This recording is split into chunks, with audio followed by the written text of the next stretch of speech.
is your news bulletin from Power 102 Digital. It is Tuesday, the 16th of January, 2024. Good morning, Trinidad and Tobago. This is News Power Digital with our newscast at 6 a.m. The United National Congress Anti-Crime Town Hall meeting kicked off at the La Jolla complex in St. Joseph last night, with Leader of the Opposition, Kamala Persad-Bissessar, calling for the government to institute a state of emergency to fight crime. She said, what is needed now, amongst all the other suggestions in the fight against crime, is a state of emergency in Trinidad and Tobago. Everything else has been tried and tested. Persad-Bissessar added among her points during last night's UNC's anti-crime town meeting. She echoed the view of the previous speaker, political scientist Dr. Indira Rampersad, who said she thought the country needed a state of emergency to address the runaway crime and murder rate. Dr. Rampersad said, I think we need a state of emergency every day, every time I hear those guns ringing out around me. Speaking after Persad-Bissessar, she said she wanted to categorically agree with Rampersad. She said the former People's Partnership National Security Minister Gary Griffith, now NTA leader, was another speaker at the forum, and we'd agree with her given the PP's government's achievement on crime. She said while many had condemned her PP government for implementing a state of emergency in 2011, it addressed the crime situation at the time. Meanwhile, former senior superintendent of the TTPS, Johnny Abraham, who also spoke at the UNC's anti-crime town hall meeting in St. Joseph, said there is no leadership in the TTPS presently and officers are demotivated. A man who opened fire with a shotgun in Las Lomas on Sunday night killed a 15-year-old girl and injured a 20-year-old woman. The perpetrator fled with the firearm at escape as residents of Savory Road rushed to the assistance of the gunshot victims. Teenager Isabella Tilak Singh was pronounced dead at hospital and Hema Budu was treated and hospitalized. Isabella resided at K Road in Savory Road and was a pupil of the Carpet-Chima Secondary School. Budu is a resident of Kelly Village in Carney. Residents told police at around 7:30 p.m. the shooter, who resides on Savory Road, emerged on the street holding a shotgun. He discharged several rounds in the direction of the teenager and Budu then ran away. Residents took Isabella and Budu to the Eric Williams Medical Sciences Complex in Mount Hope. Upon arrival, the teenager was listed in critical condition and doctors fought to save her, but she died while being treated. Sergeant Modest, PC's Ram and Ram Singh and George, and WPC Osborne responded, and searches were made for the perpetrator, but no one was yet arrested. Health Minister Terence Singh says vaccine fatigue among the population may be why government had to dump nearly 800,000 doses of COVID-19 vaccines in 2023. Speaking of the launch of the Health Ministry's influenza vaccination drive at Diwali Nagar in Endeavour, Singh said the remaining batches of COVID-19 vaccine had to be destroyed in September last year as they had expired. The news came as Singh revealed TNT had recorded 5 COVID-related deaths in the last 3 weeks and almost 2 months of no COVID cases or deaths. Singh also revealed 2 of the COVID-related deaths occurred between December 28th and December 31st, 2023, with 3 more people dying between January 1st and January 15th, 2024. He described the wastage of the vaccine as a global phenomenon. The training offered to police officers in entry and throughout the service is consistent with international best practice. This from Minister of National Security Fitzgerald Hines. He said there are officers who go contrary to rules and who do not do what's expected and appropriate action is taken. Hines was at the time speaking yesterday morning on the Power Breakfast Show. A waiver on penalties and interest on national insurance contributions for employers is in effect for outstanding contributions from December 20th, 2023 to January 31st, 2024. The Finance Ministry says the waiver does not affect the continuing obligation of an employer to pay contributions under the National Insurance Act. It said any outstanding contributions after the waiver period will incur reinstated penalties and interest that may accrue thereafter. The search continues for 16-year-old Anika Rampersad. Rampersad of Malabar was last seen on January 14th, 2024, and was reportedly missing to the Malabar police station on January 15th, 2024.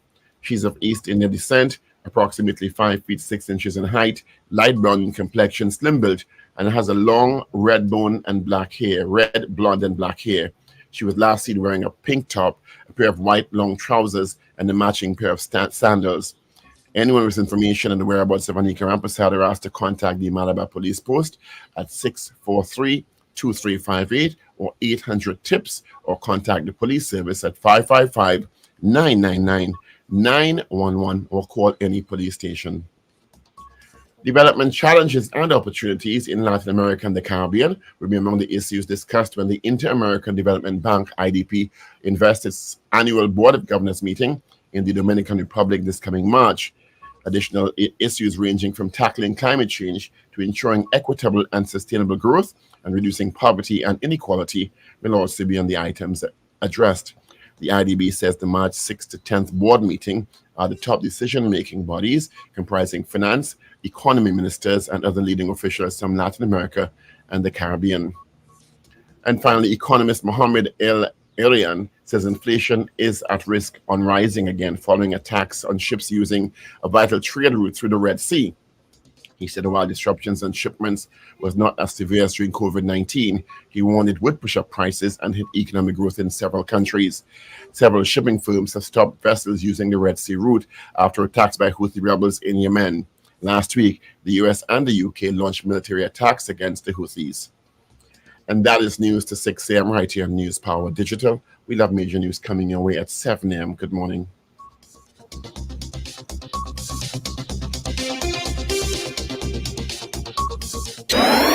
Up to date and credible. Power 102 Digital.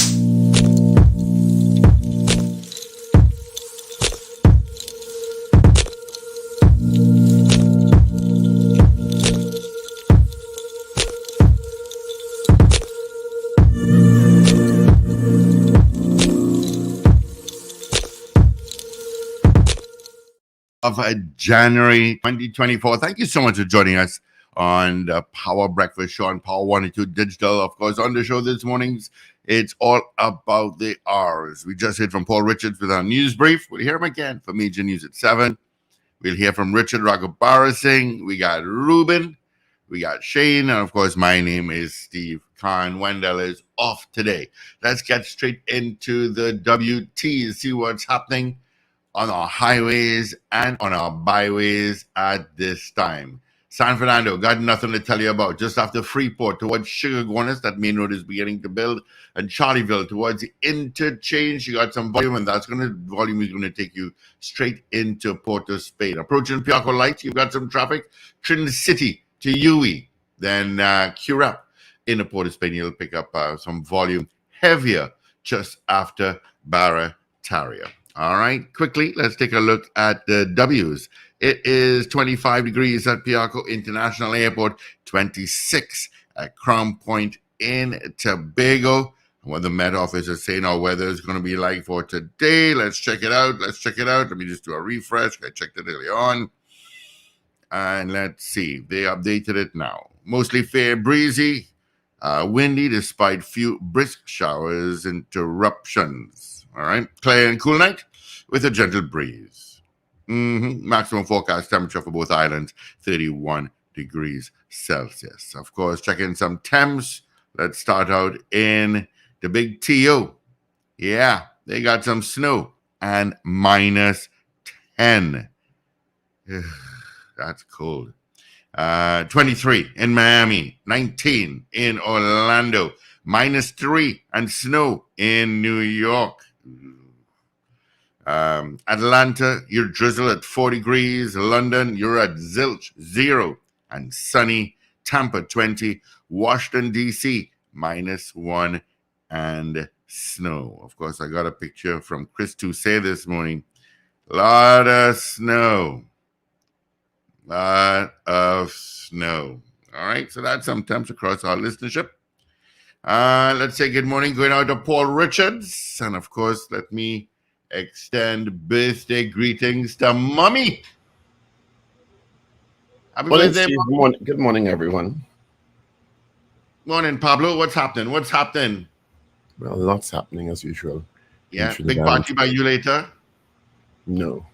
Maybe I should ask Mom. She doesn't do large gatherings. Oh, it would just be me. Well, that's a large gathering. Oh, gee, I knew that something was coming. something was coming. Again, buff, I didn't say hellos to people. So let's say some hellos.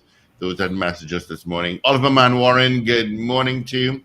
CJ in a snowy New York, I would like to send birthday greetings to the mother of Dr. Paul Richards and the golden man himself, Sir Charles. Happy birthday. That's right, today is Sir Charles's birthday.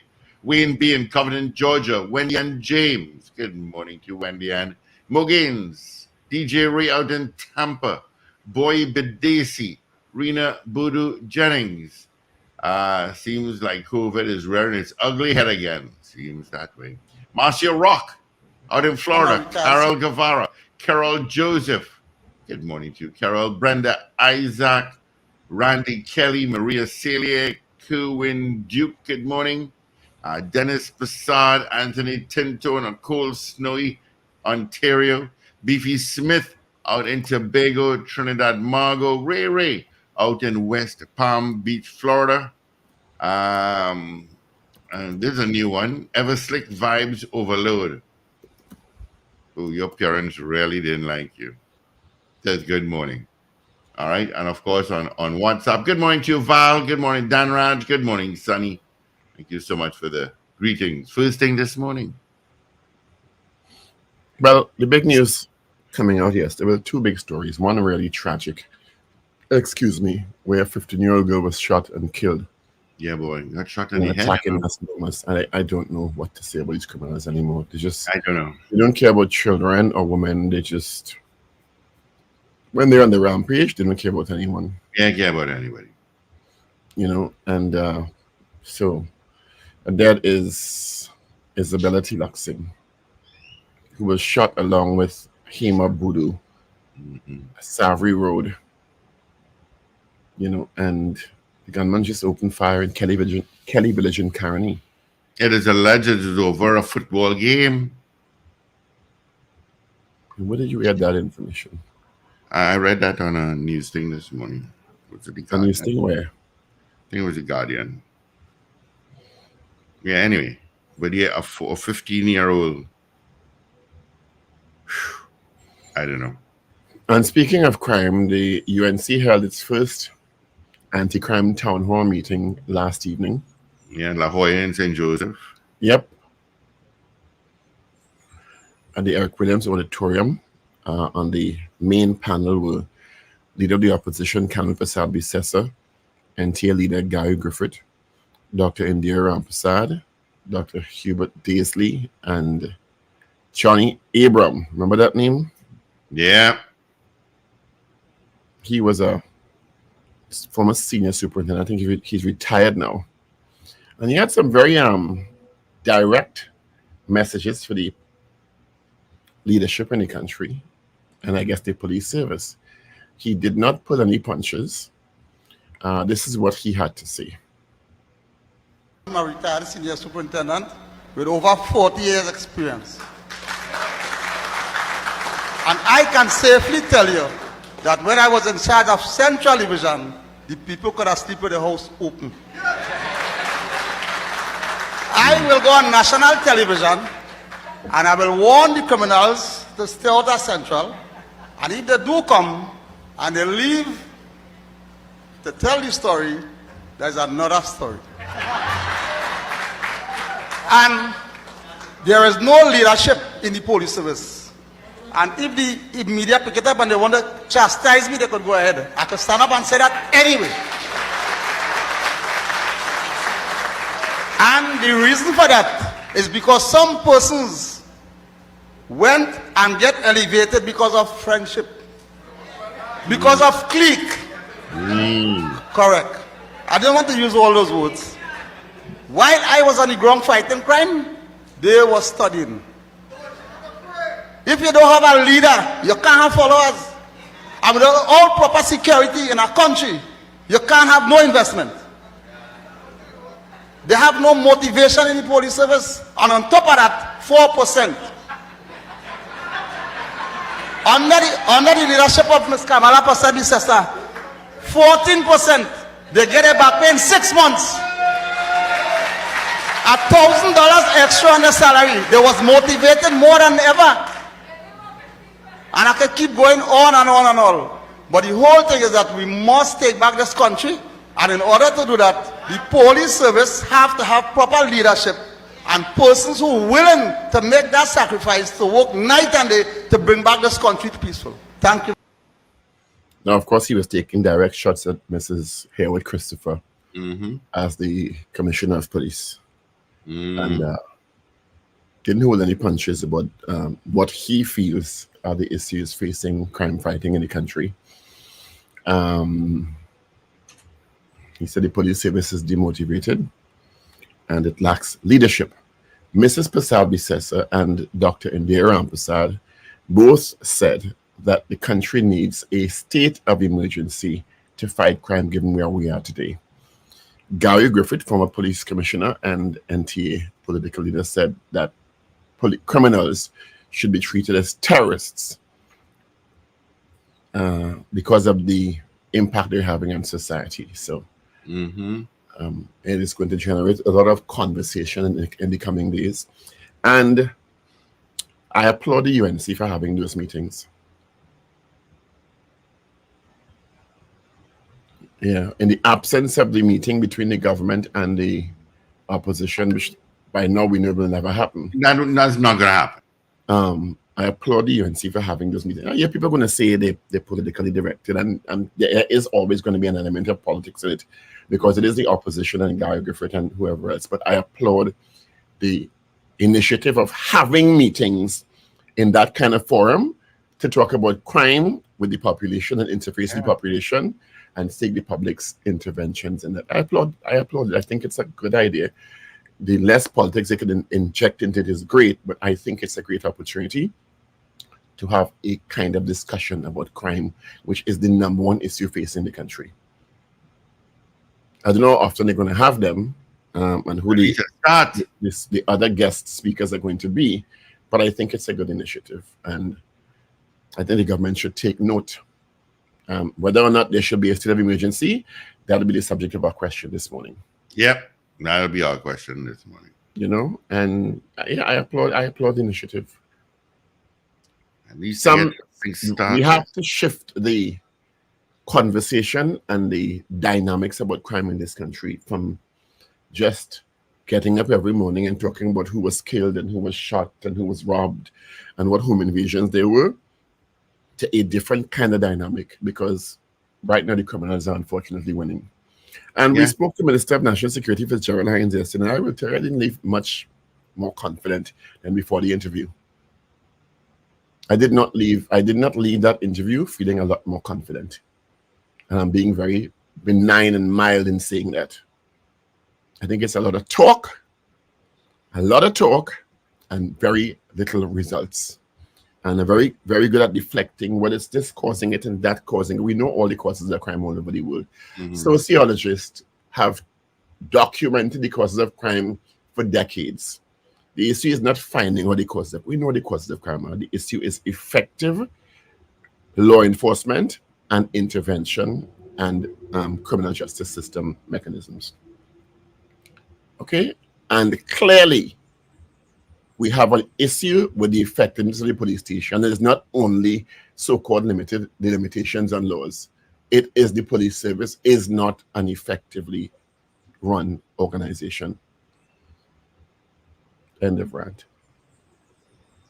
Maybe that's a good poll there, you know. Yeah. So we polled that last week. Yeah, I don't remember. Yeah. Well, along other lines, yeah. But at least the ball has started. The criminals know that they could do whatever they want. They're doing it on the highways. Anyway. There's no, they don't really care. Time. As a matter of fact, they're threatening the Prime Minister, the judiciary, parliamentarians, the police commissioner. They're issuing open threats now. Open threats. They're daring police to come down in particular streets. That is how it's not even like we do our thing and we ain't taking our own. They are actually taking the fight to the authorities now. Yeah. Imagine that. To a street at the corner. Imagine that. Right there. That's what they're saying. So you could come on and blame who you want and deflect and talk about this is the reason and that is the reason. The bottom line is the efforts are not yielding the kind of results anyone wants. Bottom line. And you could blame the laws, you could blame this, you could blame that. At the end of the day, you're going to be held accountable. The police leadership and the government, it's eventually going to fall in their laps. Because when they were in opposition, they chastised the then government. Oh, yeah. So, I mean, it ain't no different now. You know? So, you know, the normal defenders are on the chat as usual, you know? You know, once you don't dare hold the government accountable, because then you, oh my God. But who are you gonna hold? I guess I'm gonna be tainted yellow this morning for what I said, but Rex hurt. You know? We need to get this crime. So shall we open the phone lines? We can do that. Look, yesterday, San Fernando, broad daylight, another one. I don't know. All right. We must learn to say old talk and deflection all the time. Yeah. 15-year-old girl killed yesterday. 15. Or should we talk about how wonderful the carnival costumes are being created? I don't understand. What soca song you like for Road March?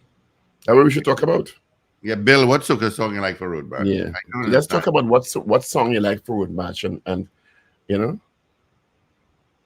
So that's what some people prefer we talk about while 15-year-olds are being killed on the streets. Yep. And mothers are being robbed when they take their last set of money to go and buy what they have to do. Yeah. Purse are being snatched. You go to the bank, you're being robbed. You know. All right. We'll take your calls. 222-8255. Toll free. North America, it's 866-525-1099 on WhatsApp at 318-1021. We'll take your calls right after this. The journey begins Saturday, 20th January. Chutney Soca Monarchs semifinals. 30 artists battle for a place of the grand final of CSM. The 2024 Chutney Soca Monarchs semifinals. The Rig, Gulfview, La Romaine.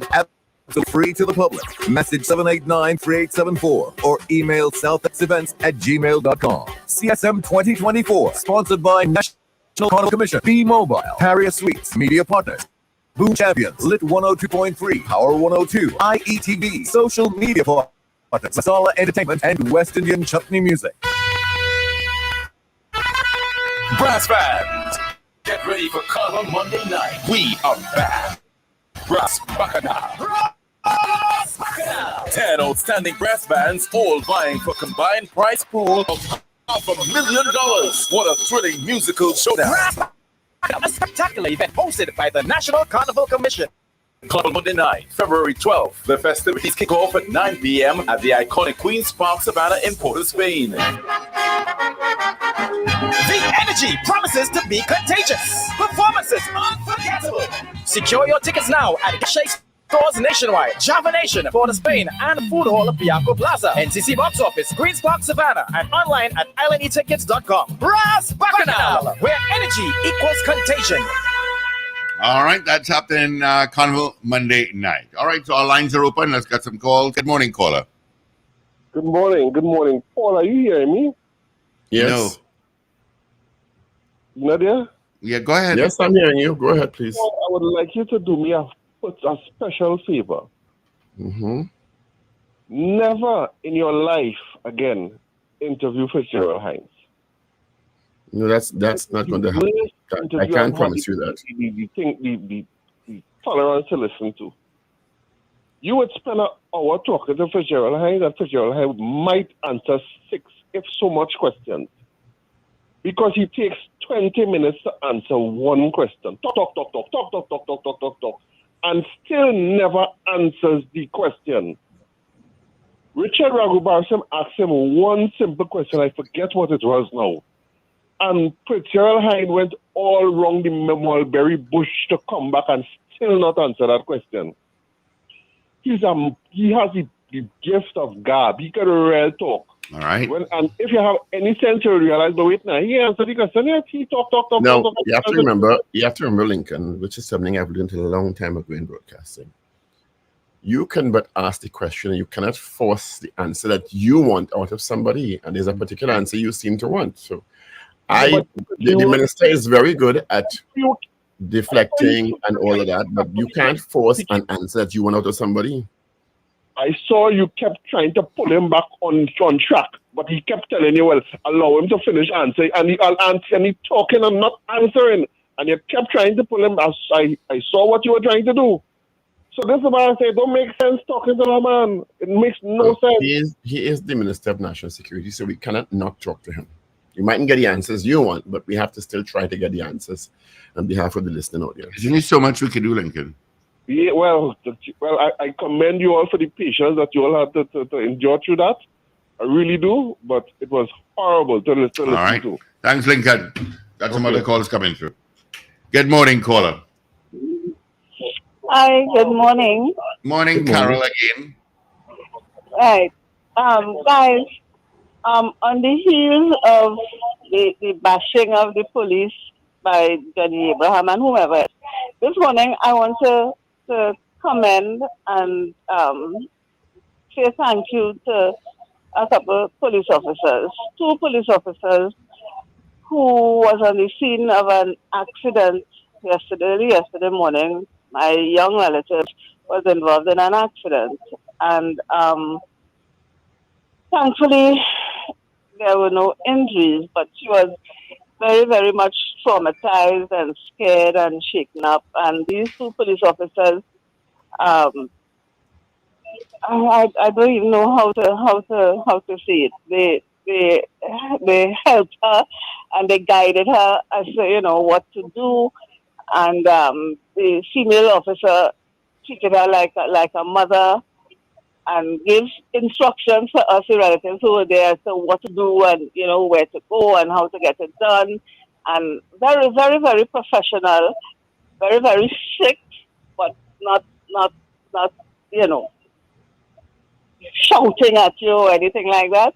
And even when we went to the Freeport police station, the officers there were also helpful as well. So this morning I want to commend the police officers for helping my young relative. Excellent. Did you get their names?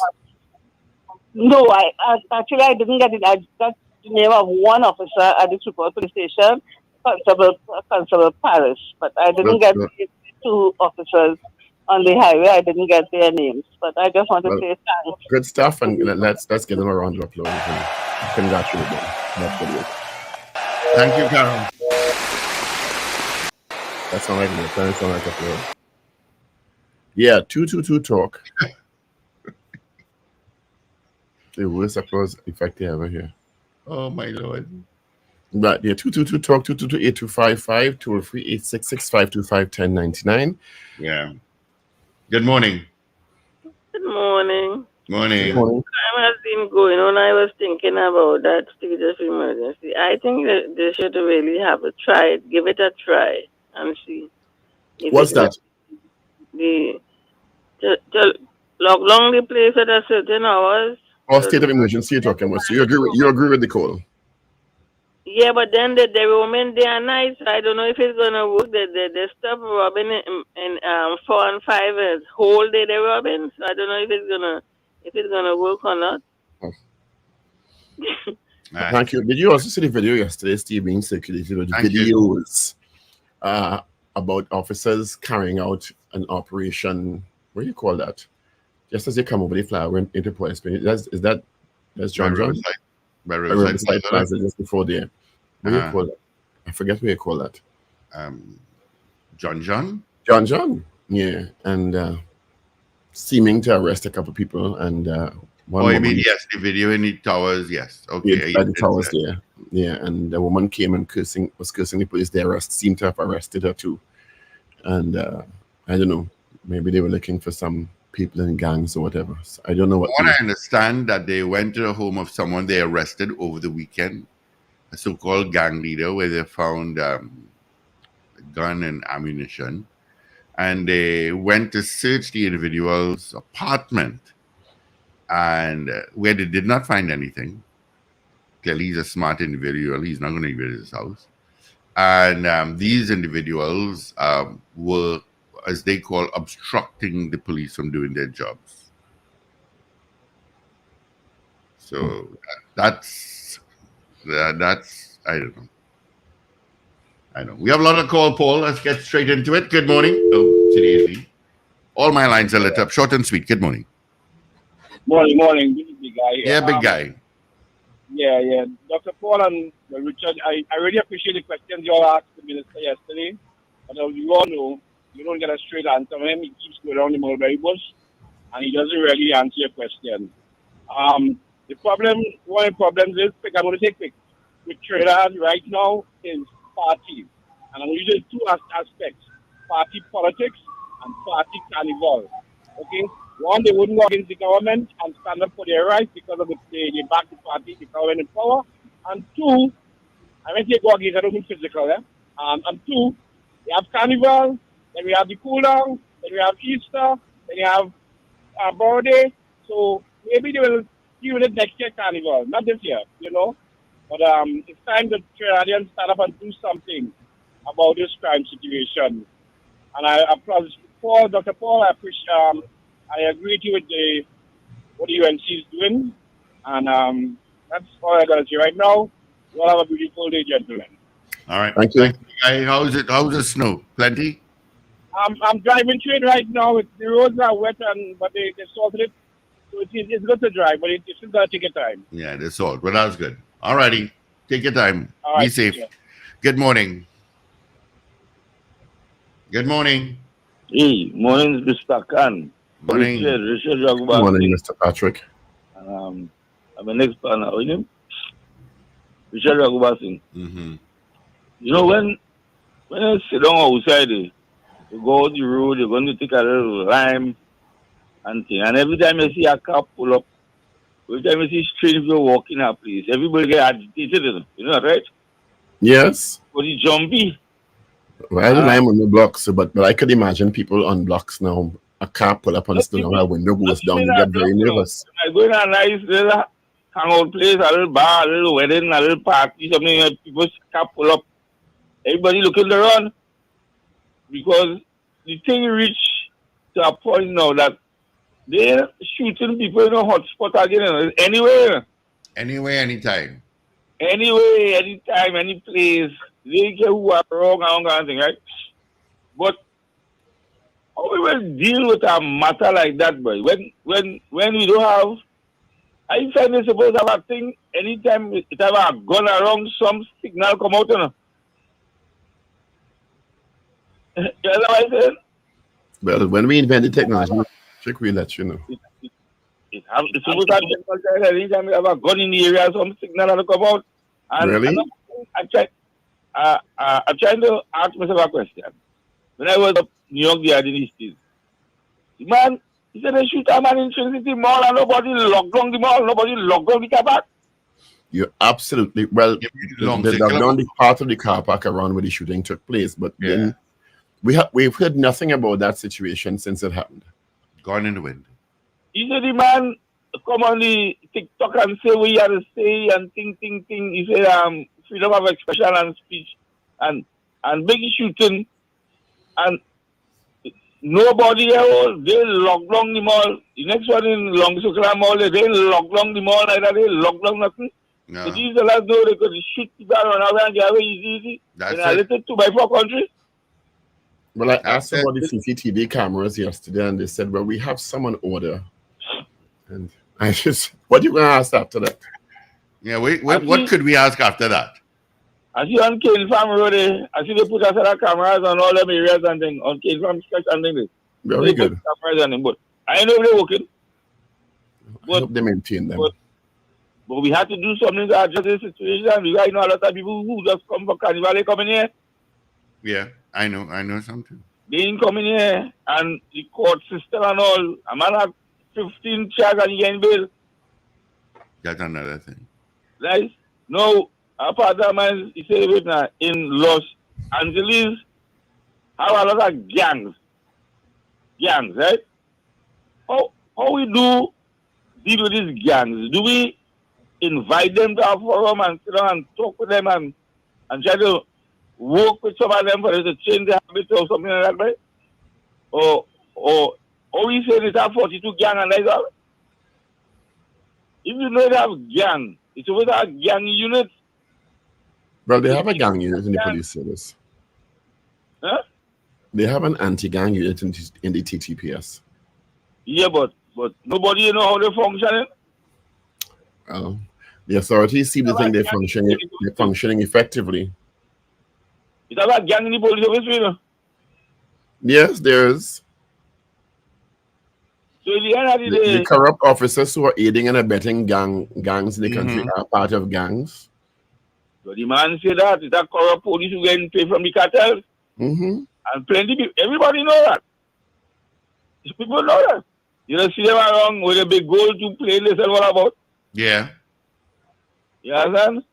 But we have to get this crime under control because eventually the economical system in Trinidad and Tobago, people will pull out and don't want to come and do business here. You understand? Already start. Have that under control. So I listen to Fitzgerald Hines, I listen to everybody talking the talk. But we ain't that talk for much years, boy. And all them little children in school, boy. I see them girls in school that they like doing karate and it's like the Minister Hines spoke yesterday. The police can't do it alone, which we agree with. The police need the help of the general public to say what they see and to turn in people who they think or report people who they think are involved in criminal activities. But the public is not inclined to do that in many instances because they are afraid when they do that, the corrupt officers will call the gang members and there will be repercussions to the person who does that. There is a crisis of trust and confidence in the police service that the minister refused to address yesterday. You got no confidence when you call in there because you don't know who you're talking to here. And the state doesn't seem to want to acknowledge and address. But at the end of the day, all hands are to come on deck. The school are to come on deck. The school are to come on deck too. The home are to come on deck. Because would you be in agreement, Mr. Patrick, with the state of emergency? Huh? Would you be in agreement with the suggestion for a state of emergency? That will already cripple the country more than the crime cripple in the country because you know what's going on right now. Economical structure in Trinidad are falling. Business shutting down about the place. The state of emergency will shut down business more and have more crime. Thank you. All right, Mr. Patrick. Yes. Thank you. Good morning. Morning. Morning. A quick thing, Steve. With respect to the gang war between 6 and 7, Cayman is supposed to go and perform in Grenada, and the people are up in arms against it because they know about the gang wars in Trinidad. So those who think it's only in Trinidad, the whole Caribbean knows about the gang wars in Trinidad. All right, gentlemen. Take care. All right. Thanks, big guy out in New York. Good morning. Good morning. Good morning. Good morning. I want to disagree with Ms. Thompson this morning. The person who suggested that we try the state of emergency. Just for context, the person who got killed in San Fernando yesterday, what time they get killed? Daytime. I don't know the exact time. The person who get killed in the young 14-year-old girl who get killed, what time she get killed? I think it was about 7:50 p.m. There are so many others that is the shooting on the highway, the three fellas. Right? No, but there are other aspects to a state of emergency, you know. I don't think it's sustainable, but a state of emergency also gives law enforcement powers they don't normally have to search some premises without a warrant, etc. if they feel there are criminal activities taking place. It's not only the locking down of the place, you know, there are additional mechanisms that you can activate with a state of emergency. I just don't think it's sustainable. It's not sustainable. The same thing I said just I was talking to somebody else. It is not sustainable. And to call a state of emergency because you want to run in people's place without a warrant is taking advantage of the law. Right? I think do your proper investigation intelligence, do your proper research, get cities and do strategic raids on places. You telling me them raid our whole building in Port of Spain yesterday, and it is alleged to get one firearm? But you don't know. Do you know? You're saying it's alleged. You know what they get? But yeah, they said they got one firearm. But there, it was over the news. They got one firearm, right? I personally don't believe they get one firearm. They get any firearm. But they're saying to arrest the man who they arrested, they found them with one firearm. The villagers are saying they was there when the arrest was made, and then nobody ever saw any firearm, right? So there's a lot of controversy around that whole arrest and thing. But my point is, I feel more strategic raids to find these guns, to arrest these people with these guns, laws to put them in jail for a longer period of time. Because the other day, a fella get hold with a gun and you get what, $5,000 bail? You understand? You can't be getting caught with firearm. We have a set of problem with firearm now and they're getting bail for $5,000. Something ain't making sense there. You understand? So, well, having a state of emergency just to be able to raid people place, because it's not going to solve the murders, because the murders happen in the day. And they can't have a state of emergency during the day. Right?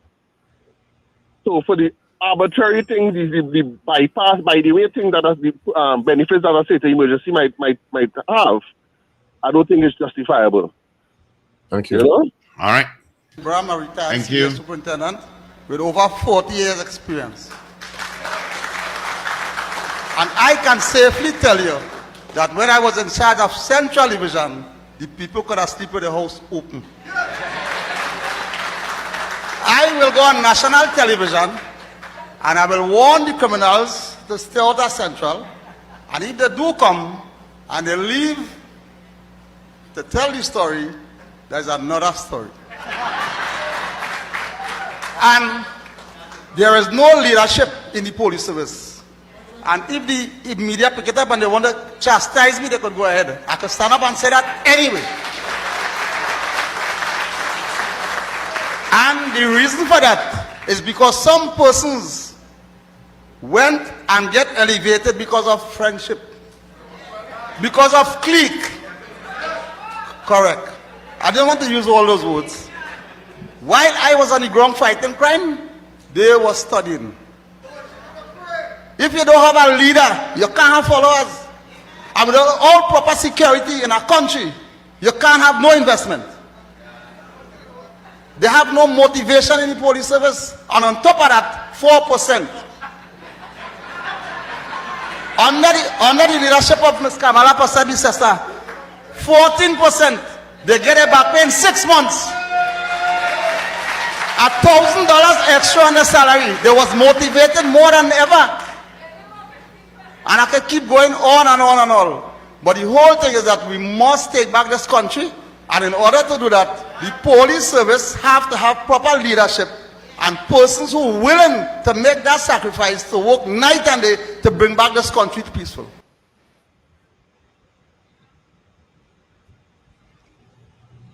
All right. Steve, you still there? Yeah. I didn't plug my laptop on.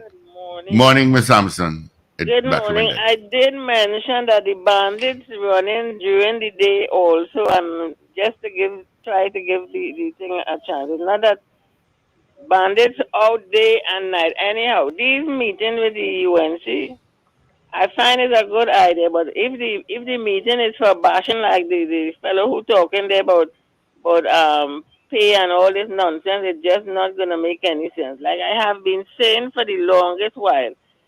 Everything is in the hands of the people who could pass laws. You find you with a gun, the time starts at 50. If you know you have 20 years and you be found with a gun and you're going to 20 plus you're coming out 70, they will check themselves, pass some laws, enforce some laws, and that is the only way. God can help. People praying can help right now. Pass some laws. The laws is the thing what have the country as it is. It have laws in the book. It have little laws. People are even studying little laws.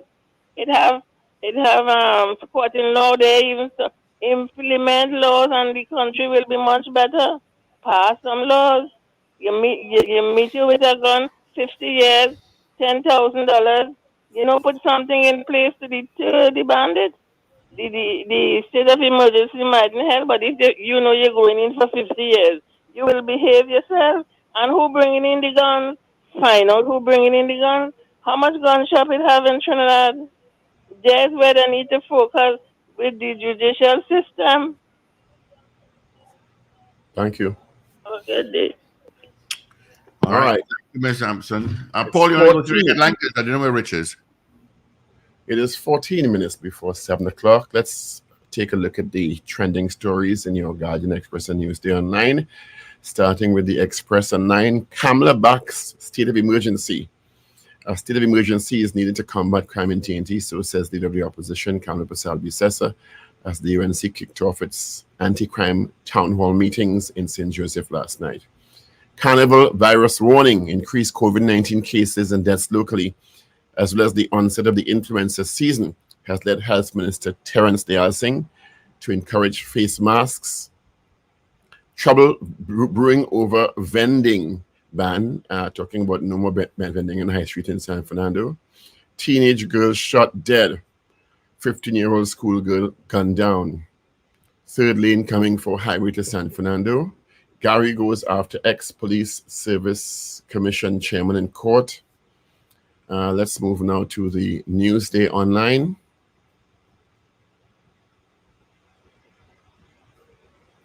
UDCOT, no changes to Port of Spain waterfront safety. Vancouver residents protest over Failing Road. 5 die from COVID-19 since Christmas, but 800,000 vaccines dumped. Man dies trying to cross the Solomon Hochoy Highway. Man gunned down in San Fernando. And what else is happening in Newsday? Boris, pay for Tobago Heritage performance by month end. Condolences to Dr. Hollis Liverpool, Chalkdust, whose wife passed away after an illness. Oh no. And because of that, he will be out of Carnival competitions this year. So condolences to Chalkdust and his family. Yes, passing away from his wife. Right, I forgot to say that one earlier. Let's move to the Guardian now. Griffith urges authorities treat gangs like terrorists. Kamala wants state of emergency to fight crime. It's the only thing that worked. Girl 15 dies after being shot during village quarrel. No Soca Monarch again, says Caribbean Prestige Promotions. Grenadians up in arms over Cayman 6's performance on Ireland for independence. Sandoman killed in gun attack. Griffith urges authorities to treat gangs like terrorists, and Gypsy tells Tobago forget February and focus on October Carnival. 4 held in East Port of Spain raids, and police probe voice note with threats to top officials. So those are trending stories in your Guardian, Express, and Newsday for today, January 16th, 2024. All right. Before we get into this morning's poll, which you all know already, let's get the results of our poll from yesterday, where we asked you, do you think the TTPS anti-gang unit is operating effectively? That was our poll yesterday. Results after this. Brass fans, get ready for Carnival Monday night. We are back. Brass Bacchanal. Brass Bacchanal. 10 outstanding brass bands, all vying for combined prize pool of $500,000. What a thrilling musical showdown. Brass Bacchanal, a spectacular event hosted by the National Carnival Commission. Carnival Monday night, February 12th. The festivities kick off at 9 p.m. at the iconic Queen's Park Savannah in Port of Spain. The energy promises to be contagious. Performances unforgettable. Secure your tickets now at Cachet stores nationwide, Java Nation, Port of Spain, and Food Hall of Piaco Plaza, NCC Box Office, Queen's Park Savannah, and online at islandetickets.com. Brass Bacchanal, where energy equals contagion. The journey begins Saturday, 20th January. Chutney Soca Monarchs semifinals. 30 artists battle for a place of the grand final of CSM. The 2024 Chutney Soca Monarchs semifinals. The Rig, Bellevue, La Romaine. absolutely free to the public. Message 789-3874 or email southexevents@gmail.com. CSM 2024, sponsored by National Carnival Commission, B-Mobile, Harrier Suites, Media Partners, Boom Champions, Lit 102.3, Power 102, IETV, Social Media Partners, Masala Entertainment, and West Indian Chutney Music. All right. Thank you, Adrian. All right. Our poll yesterday, do you think the TTPS anti-gang unit is operating effectively? 100% said no. No. So our Right. question this morning is, do you think a state of emergency is needed to fight crime in Trinidad and Tobago? Yes or no? This is the suggestion from the Leader of the Opposition and Dr. Indira Ramprasad. Do you think a state of emergency is needed to fight crime in Trinidad and Tobago? Yes or no? 222-8255. Toll free.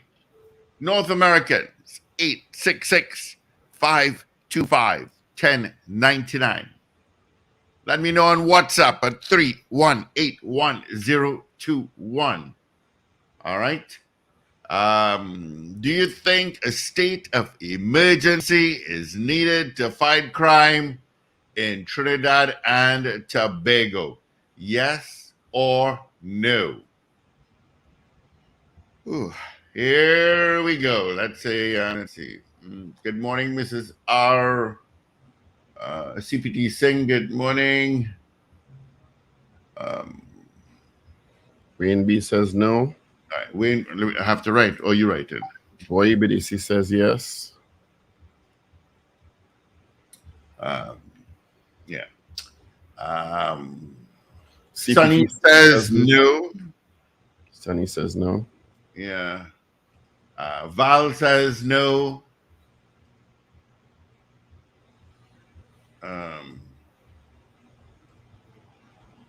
Michael says no. Sarah says no. Yeah. Okay, you're right. All right. Dan Rod says no. Marshall Rock says no. Beefy Smith says no. CJ New York says yes. I don't know if you got those. Go ahead. Sherwin Kerr says yes. Eve out in Sugargonas says yes.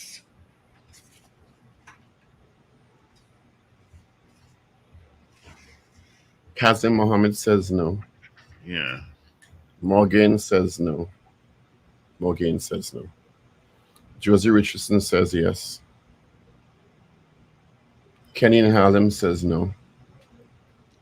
Do you think a state of emergency is needed to fight crime in Trinidad and Tobago? Julia S. Latif says no. Yep, got a call here. Good morning. No. Good morning. Good morning, no. Thank you. Good morning. Yes, good morning to the Power Family. Good morning to Power Breakfast Food. My answer is no, and you cannot keep that very long. Thank you. All right, thank you. 222-8255, toll-free North Americans, 866-525-1099. Lester Cragwell says no. Do you think a state of emergency is needed to fight crime in Trinidad and Tobago? This is the assertion from the Leader of the Opposition coming from last night's first UNC anti-crime talks, town hall meetings in La Jolla, St. Joseph. Steve, check your, I think there's a voice, a clip in the Yeah, I got two. Right. Guy Small says yes. Right, so you did those. Good. All right, 5 minutes to vote. Do you think a state of emergency is needed to fight crime in sweet TNT? Yes or no? Gloria Gray says no. WhatsApp at 318-1021. That's 318-1021. Yes or no? On Facebook, on YouTube. All right. Do you think a state of emergency is needed to fight crime in Trinidad and Tobago? Yes or no? All right. Jaron Joseph says no.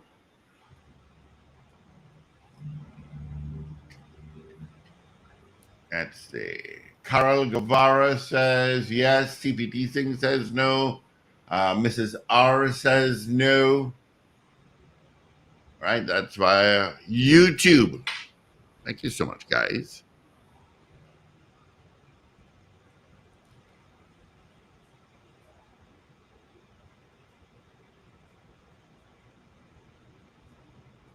Do you think a state of emergency is needed to fight crime in TNT? Yes or no? So we want to know from you this morning. That's our question this morning. He's here. Hey, welcome. Thanks for joining us. Yeah, and also good morning. Sorry. Thanks for joining us. Finbar Collins said no. Adana Clark says yes.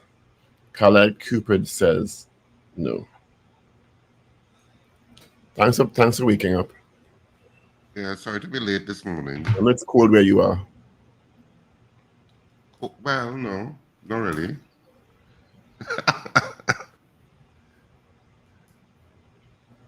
Right, that's our question this morning. So since I take any calls, you want to read the news? I could if you sent it to me. You sure we're going to go through that this morning? Morning. He read pretty well, you know. Good morning, Lorna, Indy, Carly. Yes. Anything at this time? Thank you so much.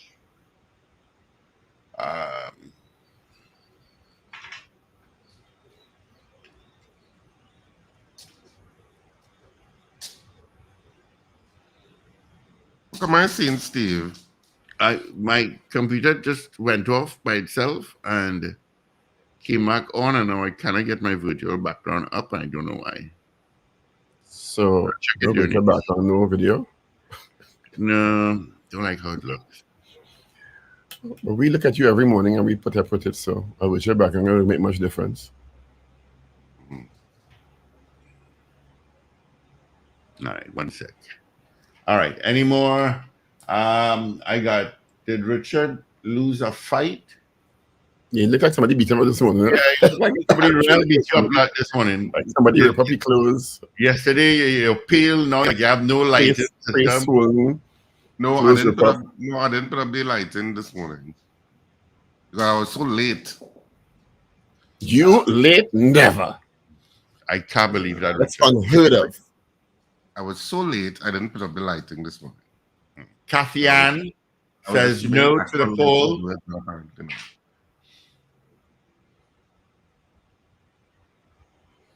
Do you think a state of emergency is needed to fight crime in TNT? So the meeting had a lot of discussion last night. Contributions from Mrs. Pasabi Sessa, Dr. India Rampasad, Gary Griffith, Dr. Herbert Daisley, and Johnny Abraham. Was that one of the suggestions out of the meeting? Yes, Mrs. Pasabi Sessa says the only thing that worked in her opinion, and the government should consider a state of emergency. I know Dr. Rowley is not in favor of that. No. I mean, yeah, I know he's not. He's on record saying it's not sustainable. He's definitely on record saying that. But it is not sustainable. You can't have it forever, and then what they do, they chill out for a while, and then they come back out after. But unless you use it to take them off the streets, put them in jail. You know?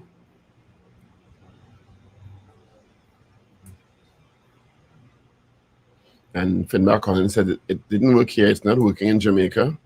Because Jamaica has provisions in their constitution for limited states of emergency in particular parts. I don't think we have that. Yeah, they do it in different areas. Yeah. Mm-hmm. We don't have that. Anyway, it's 7 o'clock. And news is next. DL, let me just say, DL says yes to the poll. All right, let's get into our major news right now with Paul Richards on the 16th day of January. This is your news bulletin from Power 102 Digital. It is Tuesday, 16th January 2024. This is major news to 7 a.m. First, the headlines. UNC's opposition leader calls for government to institute a state of emergency in the fight against crime in the country. Former senior superintendent in the TTPS, Johnny Abrams, says there's no leadership in the TTPS presently. A man shoots and kills a 15-year-old girl and injures a 20-year-old woman. And Health Minister Terence Dayal Singh says vaccine fatigue may have led to government having to dump nearly 800,000 doses of COVID-19 vaccines in 2023. We have details coming up next.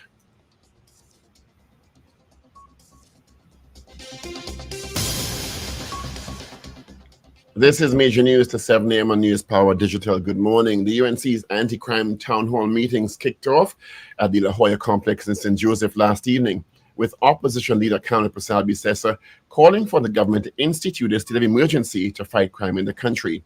She said, what is needed now, amongst all the other suggestions in the fight against crime, is a state of emergency in TNT. Prasad Bisesa echoed the view of the previous speaker, political scientist Dr. Indira Ramprasad, who said she thought the country needs a state of emergency to address runaway crime and the murder rate. Speaking after Prasad Bisesa, she wanted to categorically agree with Ramprasad. She said former People's Partnership National Security Minister Guy Griffith, now NTA leader, another speaker at the forum, would also agree with her given the PP's government had achieved with crime. She said while many condemned her government for implementing an SOE in 2011, it addressed the crime problem at the time.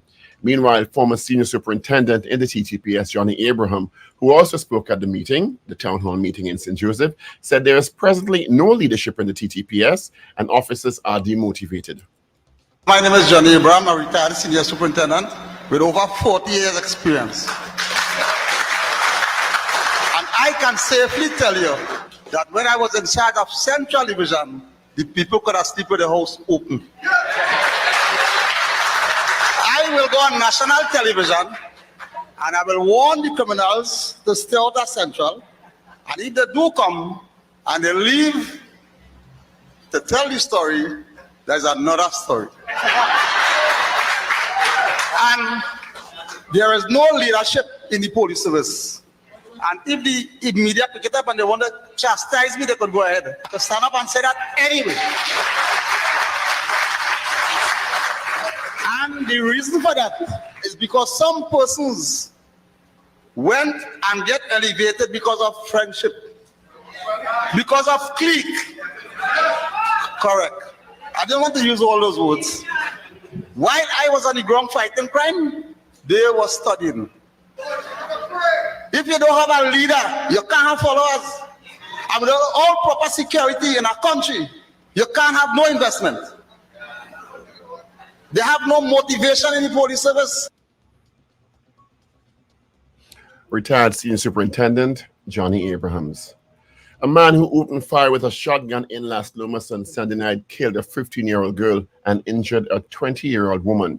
The perpetrator fled with the firearm and escaped as residents of Savory Road rushed to the assistance of the gunshot victims. Teenager Isabella Tilak Singh was pronounced dead at hospital and Hema Budo was treated and hospitalized. Isabella resided at K Road, Savory Road, and was a pupil of the Carpachima Secondary School. Budo is a resident of Kelly Village in Carney. Residents told police that around 7:30 p.m. the shooter, who resides on Savory Road, emerged on the street holding a shotgun. He discharged several rounds in the direction of the teenager and Budo and then ran away. Residents took Isabella and Budo to the Eric Williams Medical Sciences Complex. Upon arrival, the teenager was listed in critical condition and doctors fought to save her, but she died while being treated. Sergeant Modest and PCs Ram Singh and George and WPC Osborne responded and searches were made for the perpetrator, but no one was yet arrested. An autopsy is expected to be done later this week at the Forensic Sciences Center in St. James.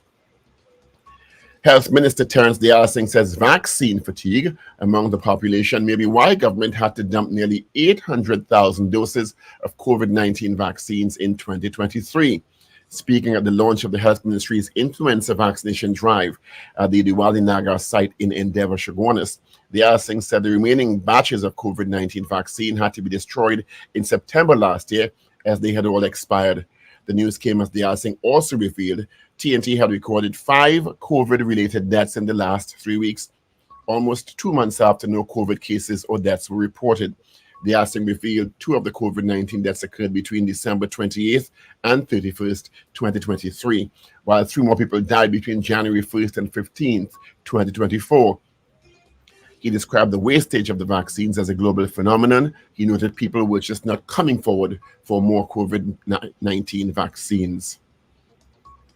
Training offered to police officers on entry and throughout their service is consistent with international best practices, the admission from Minister of National Security Fitzgerald Hines. He said there are officers who go contrary to the rules and do not do what is expected, and appropriate action is taken. His comments were made amid 2 recent incidents which gained extensive public feedback involving an officer at the St. Joseph Police Station. Hines was at the time speaking during an interview on the Power Breakfast Show yesterday morning. I know that the training that we offer to our officers here on entry and throughout their service, I know that it is consistent with international best practice.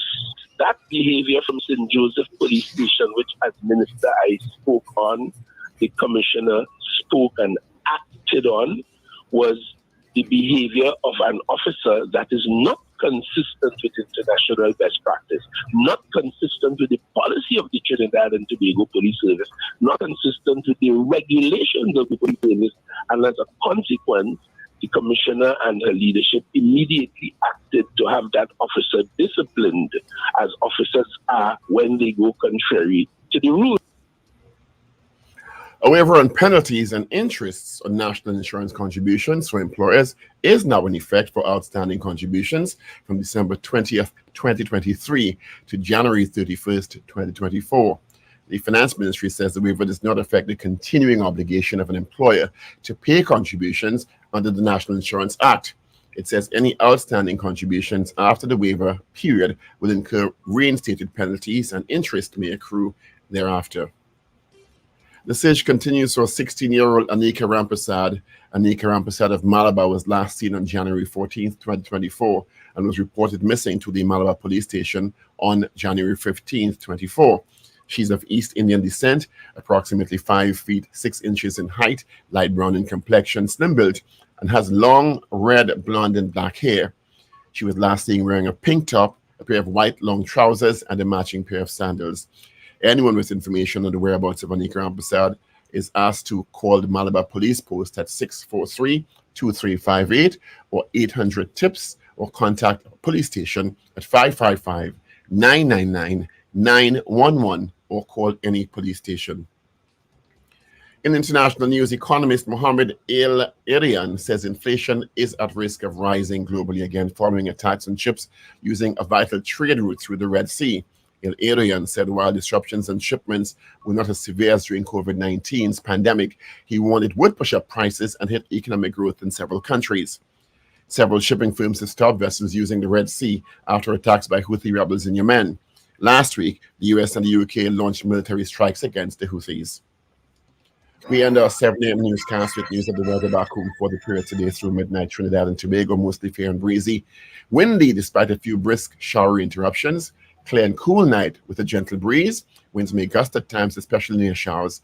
It is currently 28 at Piarco, 27 at Crown Point in Tobago. Expect a high of 31 degrees at both locations. To end our 7 a.m. newscast, here are the headlines once again. Opposition leader calls for government to institute a state of emergency in the fight against crime in the country. Former Senior Superintendent Johnny Abraham says there's no leadership in the TTPS. A man shoots and kills a 15-year-old girl and injures a 20-year-old woman. And Health Minister Terence Dialsing says vaccine fatigue may have led to the government having to dump nearly 800,000 doses of COVID-19 vaccines at the end of 2023. That is major news to 7 a.m. right here on News Power Digital. We'll have headlines coming your way at 8 a.m. with major news once again at 12 noon. Up to date and credible. Power 102 Digital. All right, thank you so much, Paul, for our major news. You can join him again come 8 o'clock for our news brief. All right. Quickly, let's get into our traffic update. See what's happening in the highways and the byways. Started out in San Fernando. Yeah, Supera Road, Golaconda Connector Road, Lady Hills in the Independence Avenue. A bit busy as well. Heading towards Marabella Roundabout. Also got some there exiting if you're Solo South. Exiting onto Napri Mamiara Road. You've got it going through St. Margaret's Village as well. Heading north on the Solo Rivulet Road. Go to California. You're busy. Leaving Couva, heading toward Chase Village. You got some traffic. But Solo is not too bad. A little slow up by Chase Village, but that's about it. Chaguanas Main Road is your heavy spot. Leaving Chaguanas towards Ibis Gardens, that is heavy. And of course, Charlieville towards Interchange, you've got it. The roundabout towards Curep also. On the highway, Churchill Roosevelt Highway, Piaco, straight to UE, and then Curep in the Port of Spain. Eastern Main Road, not as light as you'd think. Going to Tacarigua, usual stop, and go out of Maraval just after the pillars, out of Digger Martin. You've got the traffic, all right? Horrendous. All right, so let's see if we have any more. Good morning, Ewan Raj Paul. Let's see if I have any more votes here. I do not. Our correspondent out in Washington, D.C. was keeping track. Let's get the results of our morning poll. I have nothing new for you. All right. We had 30 people weighing in. Our poll this morning asked the question, do you think a state of emergency is needed to fight crime in TNT? This was the suggestion by Mrs. Kamala Prasad Visesa, leader of the opposition, and echoed by Dr. Indira Prasad as the UNC kicked off the anti-crime talks town meetings last night.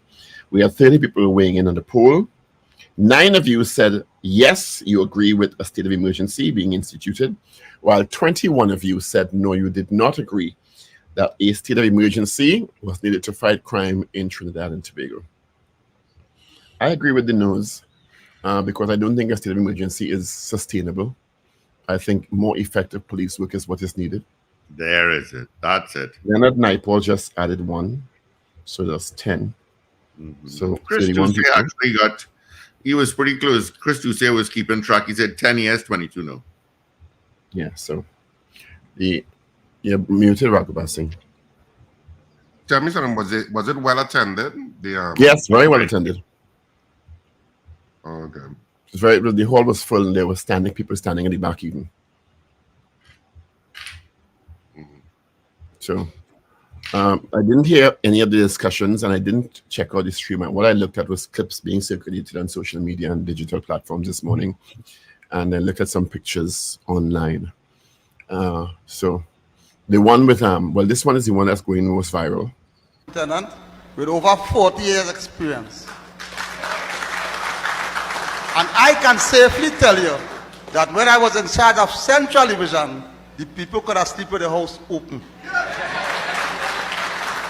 I will go on national television and I will warn the criminals to stay out of Central.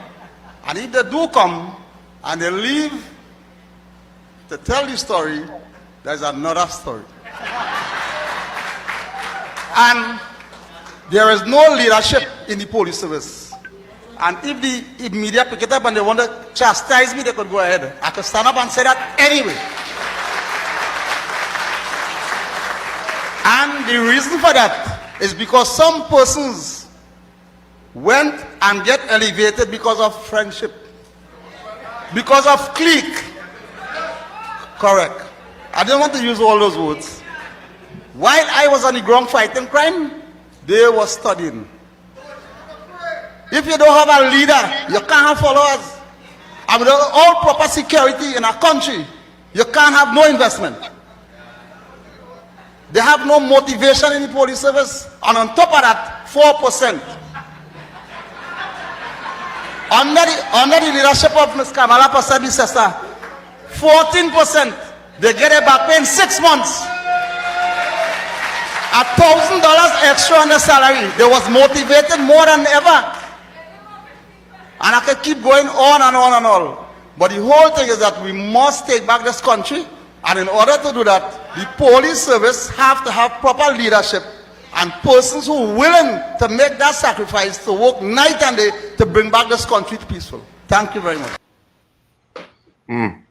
Some strong words from Johnny Abraham. He was never shy to be outspoken, eh? Yeah, and with his he was a very outspoken person. With his trademark hat on. A long time saga boy police, you know. Yeah. So, I mean, obviously, the UNC is feeding into the angst of a lot of the population in terms of this issue of crime and providing an outlet of some sort. Which I commend them for early this morning. I think it's a good initiative. I think it's actually something that the public welcomes, and they may have some public suggestions on the public that may actually be credible and noteworthy. I think people are fed up, people are frightened, they're anxious, they're afraid, and it's an opportunity for people to vent. Because they're 15-year-old girl killed yesterday. Yeah, every day we wake up with some sad story, some version of sadness. And you were on the interview with Minister Hines yesterday, and as I said earlier on, I did not leave any more confident after that interview. I just didn't. A lot of obfuscation and deflection, you know, and promises that we're doing this and we're doing that, we have this and all that, we have that and all that. And still, look that raid on, is it St. Paul Street? I think it's called St. Paul Street. St. Paul Street, yesterday. Did you see any body cam footage? Is people with their phones circulating videos? Did you see any body cams on officers? Well, I couldn't tell. I looked carefully. And that is a planned raid. Yep. Minister said there's air surveillance. He said they use drones. I see drones. I don't remember the police drones I'm seeing. I don't believe in that drone issue because drones, to me, are not as responsive as an air. Like, well, I know we are an air guard. Because you're thinking of drones that the public has access to. I know of law enforcement agencies globally that use drones, but they're industrial level drones. They're drones that police, law enforcement use. They're not these little drones that you could buy for $200 on Amazon. They're very sturdy, long-range drones. Yeah, but I've never seen any long-range drones in the air. At least I don't see them in Trinidad, but I'm telling you, drones can work. Well, I haven't seen them. But some sort of air support is needed. And I'm glad you asked him that question yesterday, even though I wasn't really very satisfied with the answer. But you know, a lot of times, Fitzgerald Hines, he speaks well, but he doesn't answer questions. No, he doesn't. He kind of obfuscation and deflection. He kind of meanders sometimes around the and issue. Gives the political answer and the government policy and what we have on paper, but there's no answer on the effectiveness question that you asked. Yeah. He answered a question I asked, and you asked him, okay, that's great, but how effective is that? And then he went, let me finish and go through the I don't want to say diatribe, but that's essentially what it is. Because he's a politician, so he understands how to drag something on for 5 minutes that could be answered in 30 seconds and run up the clock. You understand? While not really answering anything satisfactorily. So, and as I told Mr. Patrick, you cannot force an answer out of someone that you want. You can only but ask the question. 222 talk. Yeah, we have lots of calls coming. I'm changing up things a little bit. Good morning. Hey, good morning. Good morning. Paul, I forgot to mention it the first time. I keep thinking about it and keep forgetting to mention it. Thank you for taking calls and including the audience early this morning. We really appreciate the participation. We listen, you know. We're caring. Sure. We're absolutely right about the planned raid that no senior officer could have said, hey, Olia, 2 people, put on a body cam.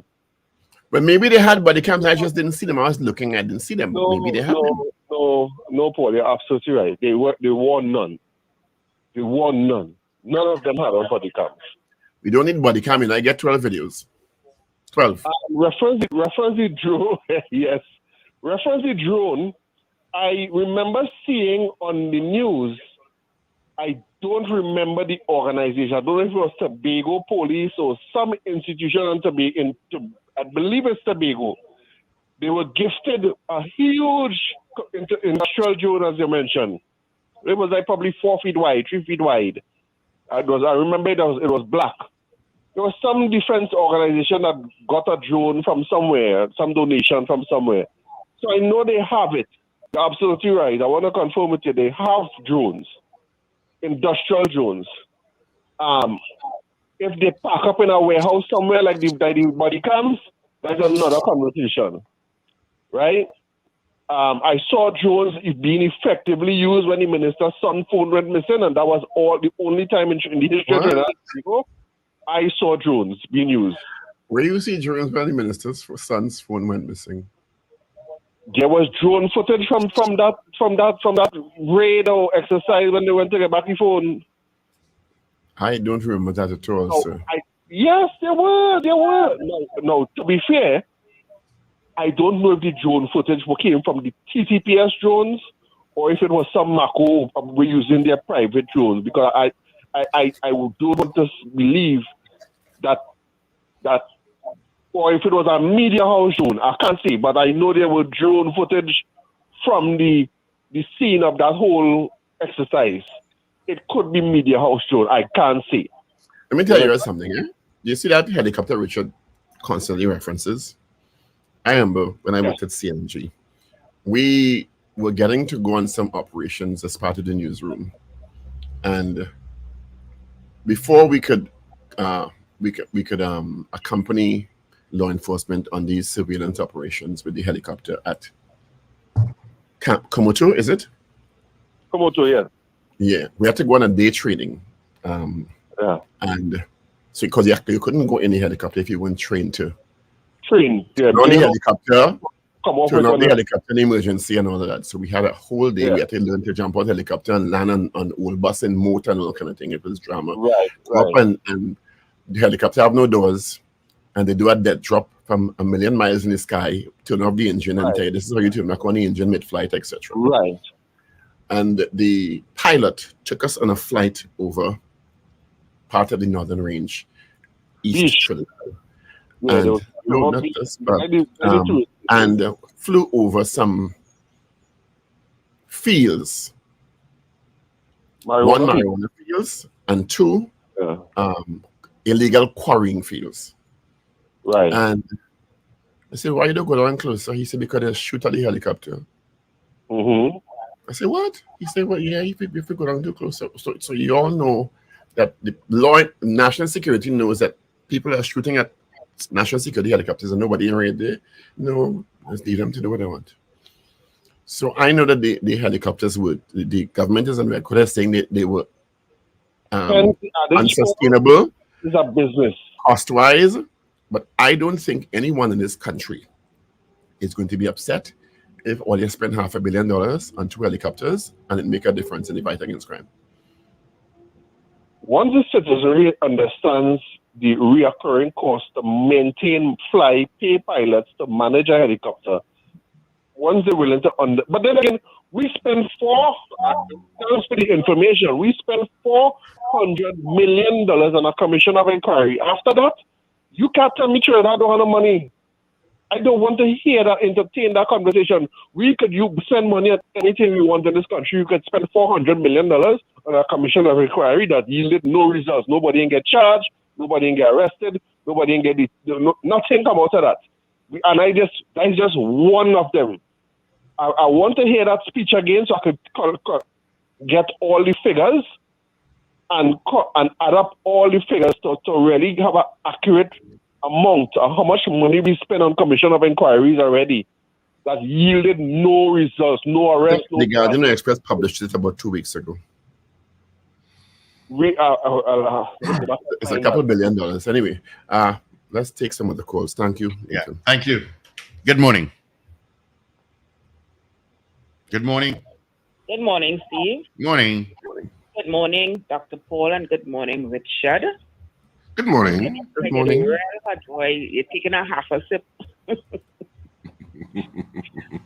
Oh, okay. So, well, actually, I voted this morning against that proposed state of emergency by the opposition. But because we had it already, it was tried and nothing worked like that. It's only bringing hardship to people, to some people. Well, but more than that, it wrongs the people who sue the state. And that, well, hardship on the coffers too, you know? So that is not sustainable according to Paul. It cannot work, and that is only a stopgap, a knee-jerk measure, because you want 365 days a year. Look at Jamaica. Jamaica have state of emergency curfew in certain areas, and is that solving their crime problem? 33 murders in 13 days, right? So that is out of the question. So now the police has a poor detection rate. That will never reach anywhere far. So let's assume that there's a high detection rate now. They wrong the people, and it does put them, they go to court, they either get bail or they in remand or wherever they're supposed to be. I don't know where that place is. We're holding all these amongst the people. But are there any people coming out from those areas through the court system? Can I answer your question? Mm-hmm. Do you agree with Mr. Abram that there's a leadership issue in the TTPS? That's not, you would say that again? Do you agree with Mr. Abraham, Johnny Abraham? He's suggesting there's a leadership issue in the TTPS. He said the TTPS has no leadership. I agree, because in this March month, that is Miss Erla Christopher's birthday. I think she should run from there after that. Please, I prefer her out of there after the period. As a year she got extra, I prefer she doesn't go back. There is a leadership problem for the longest while in every commissioner of police from, it seems Stephen Williams during that time, and one before him, Paul, I can't remember his name now. Trevor Paul. I think, you see those two periods, I think Miss Christopher's time was a shorter time than theirs, but they were the worst. I don't know. We don't want commissioners like them again. And Ms. Christopher, if you stay longer, you're going to that category according to me. Right? So I don't think she is the person suitable for that job at all. I don't know where you get somebody, because to me it's coming up the ranks. It's the same thing over and over and over. We try local, we try foreign, we try none come up through the ranks, we try come up through the ranks. Mm-hmm. What else? Nothing we had to bring back Randolph Borrow somebody there. That what we have to do. But I think too, the police need, because some of the police officers are so corrupt that, you know, there's no motivation in the police service. And I think money is... The minister was saying yesterday, sorry to interrupt you, that the public needs to help the police, and the police can't do it alone. Granted, we know that. When I said for the public to help the police, they have to trust and have confidence in the police. The minister just didn't address that at all. That doesn't seem to be in their radar at all. Public trust and confidence. And they know it's very weak, but they don't understand the significant impact on that of people calling police stations and helping. Coupled with when you have situations like what went public in St. Joseph the other day, why would somebody feel confident that calling a police station is a productive endeavor? I encourage people to do it, because that's the only way we'll get out of this in one way. But they have to address that public confidence and trust issue. Well, Paul and Steve and Richard, let me give you an example. Last week Thursday, now I don't live with my parents, I live on my own. My mother is 101 years old, right? And congratulations. My mother is 94 years old today. Yes, Miss Richard, I always remember her. And my sister, speaking to my sister on the phone, and I said, why do you have that television so loud? You're deaf. She said, it's not the TV. Is a neighbor next door, a young man of age 20, playing music. I say, I hear it was a Trinidad song, of course, right? I say, so why are you playing that so loud? And all they telling him anything, not knowing that it's the entire week. This young man has been playing music. Big people in the area, people who are in the 60s and 70s, cannot speak to him. His father cannot speak to him, cussing him out. When he tell him lower the music because there are old people in the area, he don't want to hear. But I want to know if his music is coming from inside of his house. Do you know? He has his car parked on the side of my parents' house, on the wall, on the road. And he has a speaker box on top of that, the bonnet. So that is why I was hearing the music so loudly. You know something? I called St. Have they Joseph. made reports to the police?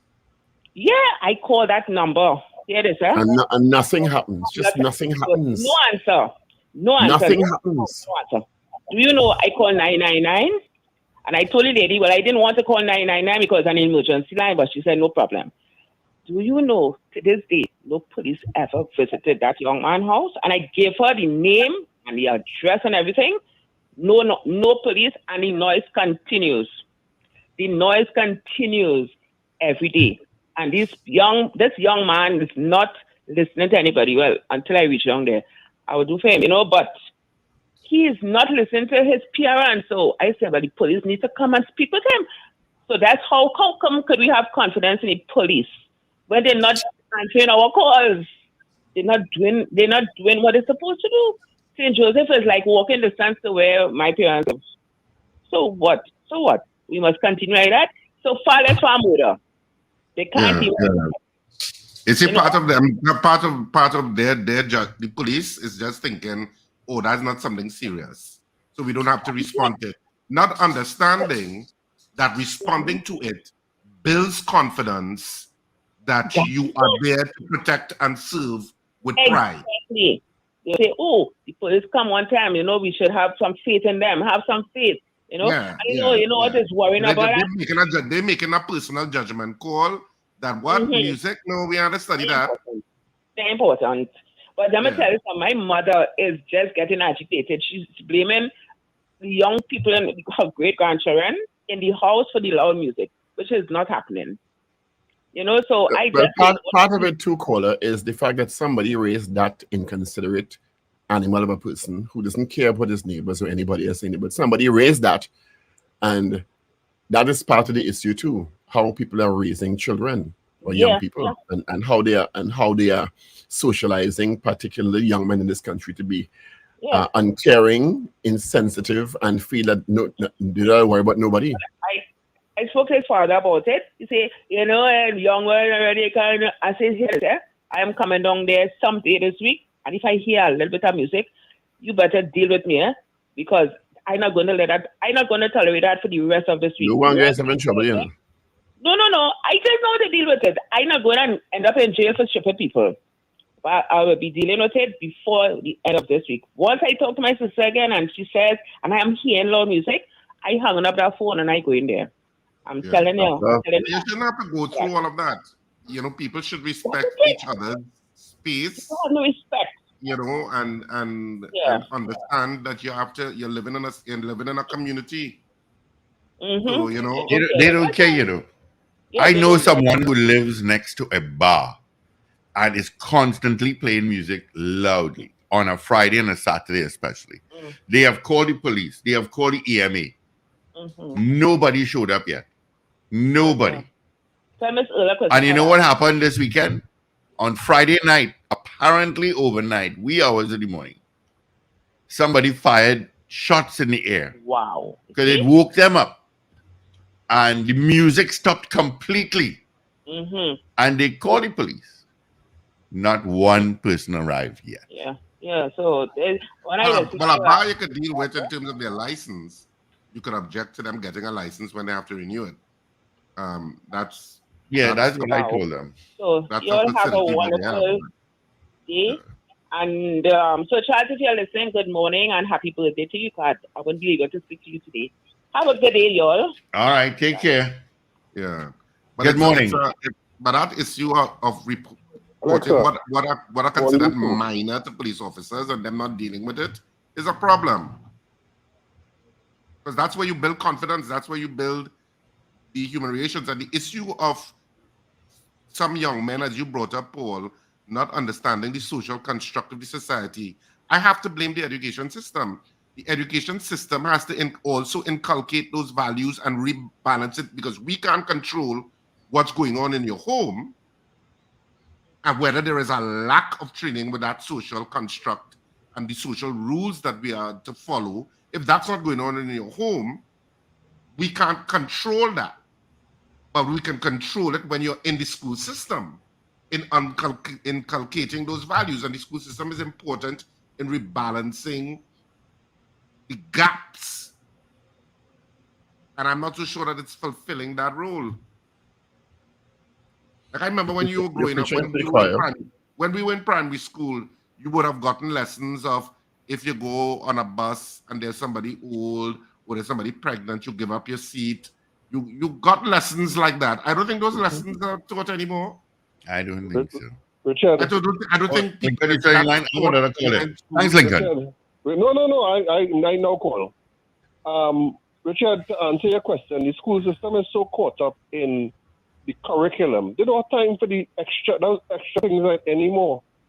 But to answer Mrs. R, to add to what Mrs. R said, to what you said, Richard, apart from building the trust and confidence with the TTPS, had they responded to that call, just a couple months ago, there was an incident similar to that in the United States where a man came down from his apartment and shot and killed a father and son. Yes, I saw that video. In response to noise. Noise is a triggering thing that could cause people to do all kind of crazy stuff, especially if they're not getting sufficient sleep, enough rest, and the noise is preventing it. You don't know the action somebody would take when with the constant noise. Yeah. And last but not least, I listened to the words of Mrs. R just now there, and I don't know if you all remember this saying. It's time for a woman commissioner. It's time for a woman commissioner. And in my mind, I'm saying, is that the merit that we just use to appoint a commissioner of police? The gender? Not if they could manage the police service, not if they could run the system, not if they could motivate the men, but we now appointing people because of the gender. And now, in hindsight, now we want to be share ready for the post and share ready for the thing. All right. Thanks, Lincoln. I don't think that was Mrs. R. I don't think that was Mrs. R. Thanks, Lincoln. It was not Mrs. R. But you know, remember that famous case a few years ago where it was, I can't remember who it was, but it was noise, and she was a parent there, and there was somebody who was playing Lord knows, and they had a migraine headache, and the person died, and she said it was because she had a migraine and they were blasting music. I don't know if you all remember that. That's why we have noise level laws in the country. Mm-hmm. All right, we have another call here. Good morning. Good morning, gentlemen. I think I know for them for the New Year, so happy New Year to all of you in the studio. Wendell, we're not there. Right? Something I observe with the police. Right? Police don't ever robbery in place, you don't ever see police turning up. Right? You don't ever see police turning up on time for a robbery. Right? You know what those police will turn up in time for? If their family or their friends being checked by another neighbor or something like that. That's when you see them turn up. That's when you see them turning up. You will see them turning up on time to set up speed traps on the highway. That's what they turn up on time for. Police don't ever, and the thing is, I have relatives in the service. I have very good friends in the service. Very good friends. Right? But it's a who you know. It's a who you know thing with us police service. And if they don't change that, believe me, nothing will solve. Nothing will solve. No crime will ever get solved. They have to change their mindset. All right. Have a good day, gentlemen. Thank you so much. All the best to you. All right. All right. Good morning. Good morning, caller. Good morning, Richard. Good morning, Yeah, Richard. morning. If it's very to put back the discipline in school and a little prayer, if it's that difficult, the little prayers might help. In school, you know, children grow up, they'll not have another being there for when they're misbehaving. What do you think? Is it easy to put those two things, or it's a whole red tape thing? Well, you're asking the wrong person, because I don't necessarily, I don't think prayer changes that. I think the social construct is a secular thing. And knowing the rules and about being a good human being is not a religious thing. It's understanding that there are 8 billion people on this planet, and you have to make space for people and other people in communities, and there's social rules that you have to follow about being a good human being. Like that guy who's playing that loud music, that Trinidad music in the area, and with older people playing. Does he know that and older people live there? Of course he does. But he just doesn't care. Yeah. There is a lack of empathy and a lack of understanding that the acts that I'm doing are somehow bothering other people. And he may know that, but he doesn't care. He has no empathy for that situation. And you have to inculcate those kind of values to me in primary school. And I'm not so sure how much that the primary school system is paying attention to those things, because it comes back to haunt you when those people become adults. And you see it all the time, huh? You don't see it, you see it all the time in terms of the civility of Trinidadians and Tobagonians. You see it when you're driving. When you're coming out of a side street, you actually see people speeding up so that you can't exit out of a side street. Yes, I know about that, yeah. That's about civility. So all of you who listening to me, who in your cars or whatever, it's about civility. It's about that. How much are you allowing somebody to say, okay, go ahead? Now, I'm not saying of course there are Trinidadians and Tobagonians who do it, but there are many who are about self. Yes. Okay. All right. Thank you. Good morning. Yagubasing, check your phone. I know what I was about. Good morning. Oh, God, Father. Good morning, gentlemen. Morning. Morning. All the best to the new year. Same to you. Yeah. No, I'm hearing the discussion. I listened to but I reviewed the whole clip yesterday, the meeting, right? There were some things that were quite disturbing to me. Seem to be going along a certain line, right? But we have to acknowledge that we have a problem, right? And when it is that people use statistics, sometimes there is an analysis of the data. You just can't use descriptive statistics and say, well, in 2014, this is what I accomplished, and compare it to 2023. And why would I say that? Under then leadership, we would have had certain legislations that would have aided the police service as compared to present. And my beef really is when it is that the media do really fact check the information that is being disseminated to the public. Right? So, for example, if it is that the last commissioner of police, well, I wouldn't say last commissioner, Gary Gifford, right, would have argued that under his stewardship, we don't really need the anti-gang legislation to aid police. But I could recall that he was very forceful in asking for that and stating that how it is a needed tool. Now, we are aware, as you heard Mr. Richards, Dr. Richards, that the legislation was actually watered, right? Now, we are speaking about the effectiveness of the anti-gang unit of the police service without any proper statistics to guide our discussion, right?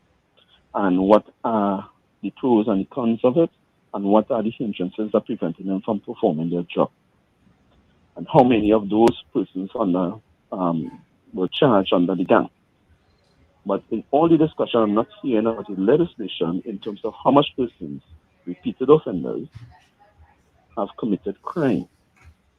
Because I am seeing, I can recall, persons being held with high-powered weapons, being charged by the police, go before the court, and they are out on bail in less than a day or so, right? Go back and commit an offense, and they go back before the court, and they get bail again, right? So, look, for example, the incident with the soldier, right? Whether they was charged by the police, even though he threatened the individuals while he was the restraining order and breached that, and he was still able, right, to perform or go back outside there with high fuel, right? So the discussion is not solely upon the police themselves. They have to be looked at the judiciary also and the other arms of the protection service in Trinidad and Tobago. And we have to look as persons in Trinidad and Tobago in terms of our personnel and who we protect. If it is that we have persons we know are known gang offenders, and yet we still protecting them. I watched that clip with the St. Paul incident yesterday. And the persons who mainly defending on the clip, it seems to be the women. And we have to take our stock of ourselves. It's not solely about the police, right? And this talk about having curfew, whatever the case to be, a state of emergency, that cannot be your plan going forward in the future. That shows that you lack anything, right? So that's my contribution, gentlemen. Thank you very much. Thank you. All right. Thank you.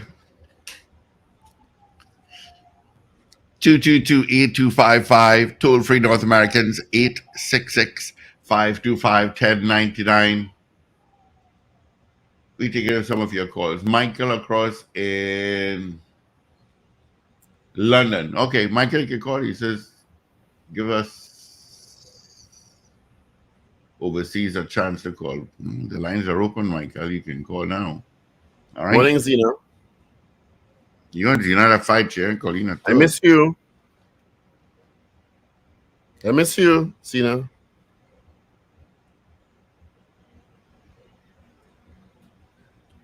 Yeah. Please forgive me. I was wrong.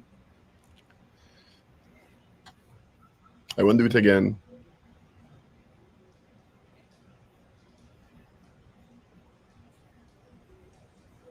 We know not what you speak of. And you will not know. No. Is your mom up as yet? Is the birthday girl up as yet? Yeah, yeah. Oh, yeah. Yeah. Oh, yes. Happy birthday to your mom, Paul. Pearl. No, it's Pearl. Agnes. Agnes. Agnes of God. That's it. Agnes. Oh, no. That's a real old time name, you know. Oh, yeah. Agnes. Long time name. Agnes, Erla. Them kind of names now. Yeah. All right. So our lines are open. 222-8255. Matilda. Matilda, you know. And toll-free North Americans, 866-525-1099. All my lines were ringing a minute ago. I don't know what happened. And you know, you see sometimes, sometimes you see these videos with guys brandishing guns and all of those sorts of things. You see it sometimes. Sometimes it's old videos, sometimes it's new. And I'm always late. I'm always waiting for a few minutes later.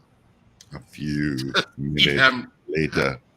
Oh God, I'm sorry. I didn't mean to do it. I'm sorry. Yeah, I keep hoping that there's a few minutes later, but no, there is none. And I don't understand. All of this is about building confidence in the TTPS. Because when you have the bravado to be showing off gun and showing your gunman and all this singing, and Trinidad music is oftentimes playing in the background, either low or whatever, or whatever it is going on in the video. And you feel brave enough to do that. And even if the police is tracking you, and if the police have caught up with you and arrested you, we don't know. Yeah. Because you're not indicating that to us as the citizens to know that you are not tolerating that. Man, remember, Gary, there was a few of them, and they came back the next day, a few minutes later. I'm sorry. Well, Gary I was just want to famous say I'm sorry. Gary was famous for doing that. Well, under his stewardship, they did a lot of that. Yeah. But in a way, it builds confidence. It sends a message that we will not be tolerating your nonsense and your bravado, and that we will find you in the shortest possible time, And we may not charge you, but you will be forced to apologize because in some instances, the jail thing just exacerbates the situation. So in some ways it worked. Yes. You know, in some ways it worked. You can't, you know, because every time particularly when they're minors. You understand? Yeah. Because when you get an opportunity to showcase that the TTPS is on the job, and we there is no respond to those kinds of instances and threats and stuff like that in the shortest possible time. You send a message. Yep. You send a message and it builds confidence. And it builds confidence. Yeah. So, you know, but that hasn't happened in a while. I watch those videos and I see nothing that says a few minutes later. A few months later. Do you hear anything from the police leadership besides pray?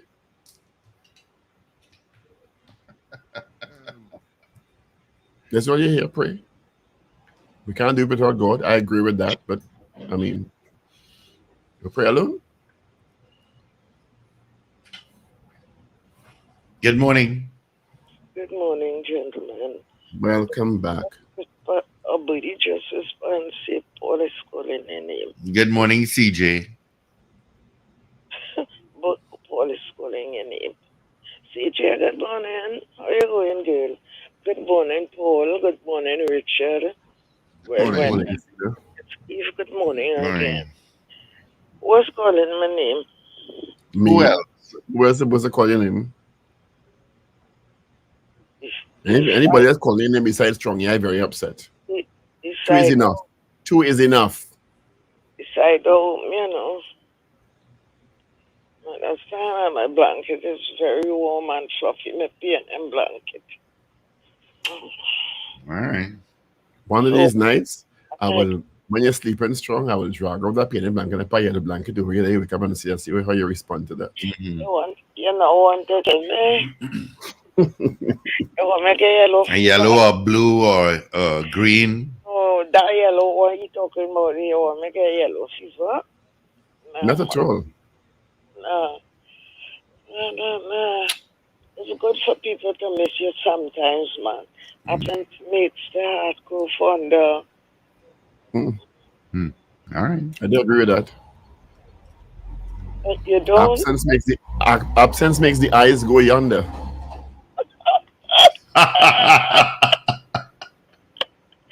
That is a nice one. It's new. Nice. So you'll be absent. It's yours. No, don't try that. If your eye long, it's long. So don't try that. Unless your eyes are forced to be long. I just hearing your mother's birthday today. Good morning, Richard. Oh, yeah. Morning, Zina. Yes, Richard, morning.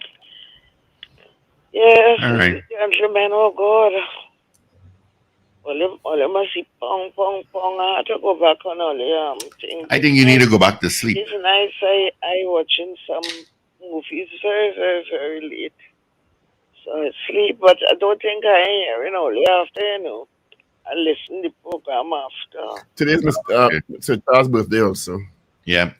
Whose birthday, Charles? Yeah. Today is. He'll be in shortly. I'll call Charlo. Yeah. Must call Charlo. All right. Thanks, Zina. All right, gentlemen. So you keep on missing me. My blanket is getting warmer and a little more, you know, laden with that thing. All right. All right. Thank you. Of course, our morning poll will stay up until tomorrow morning, where we give you the final results. Do you think a state of emergency is needed to fight crime in Trinidad and Tobago? It's quite mixed. What's the pros and cons of having a state of emergency?